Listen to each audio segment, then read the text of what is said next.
Christophe de Chavannes choqué par Yann Moix, échange très tendu pour la première de Quelle époque.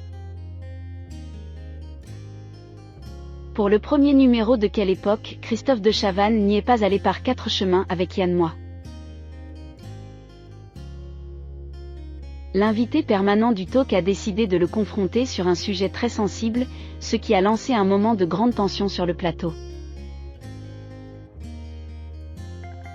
Samedi soir, Léa Salamé a lancé sur France 2 le tout premier numéro de sa nouvelle émission Quelle époque. Pour l'occasion, la journaliste a reçu plusieurs différents invités, dont Jean-Luc Mélenchon, Laurence Ferrari, Jean-Paul Rouve ou encore Cindy Bruna. Elle a également accueilli sur son plateau son ancien confrère dont n'est pas couché, Yann Moix. Venu défendre son nouveau livre Paris, l'écrivain a par ailleurs été amené à s'expliquer sur ses récents propos chocs prononcés dans l'heure des pros sur CNews. Sans provocation et au premier degré, il assurait souhaiter la mort physique de la totalité de sa famille, en dehors de sa grand-mère.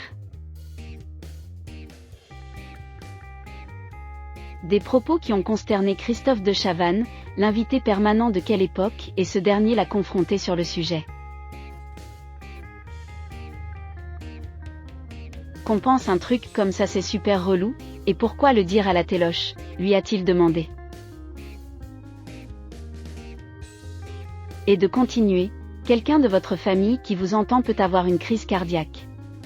Mais Yann Moix ne démordait pas. Il y a une chose géniale dans le fait de souhaiter la mort des gens, c'est pas pour ça que ça arrive, a-t-il souligné.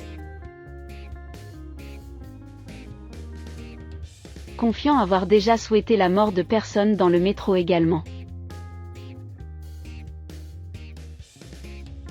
Face à l'incompréhension de Christophe de Chavannes, Yann Moix a ensuite listé avec sérieux les sévices qu'il aurait subis durant son enfance par ses parents. Est-ce que c'est normal de faire manger des excréments à son fils?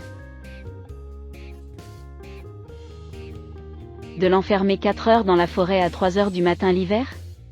De le faire dormir sur le balcon nu à 5 heures du matin au mois de novembre?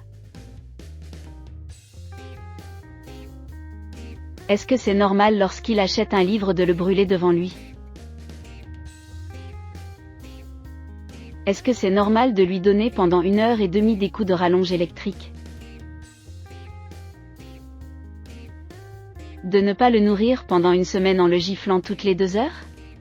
Vous voulez d'autres exemples? A-t-il lâché avec agacement à Christophe de Chavannes?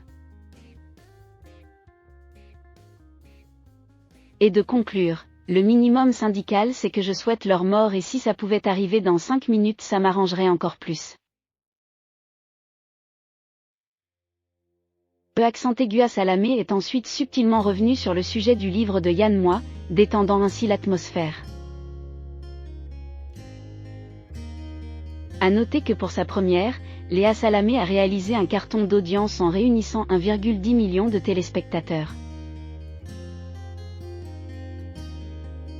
Soit une part de marché de 20,0% sur les femmes responsables des achats de moins de 50 ans. L'an dernier, Laurent Ruquier avait réuni 709 000 téléspectateurs, 11,5% de part d'audience, devant la rentrée dont est en direct.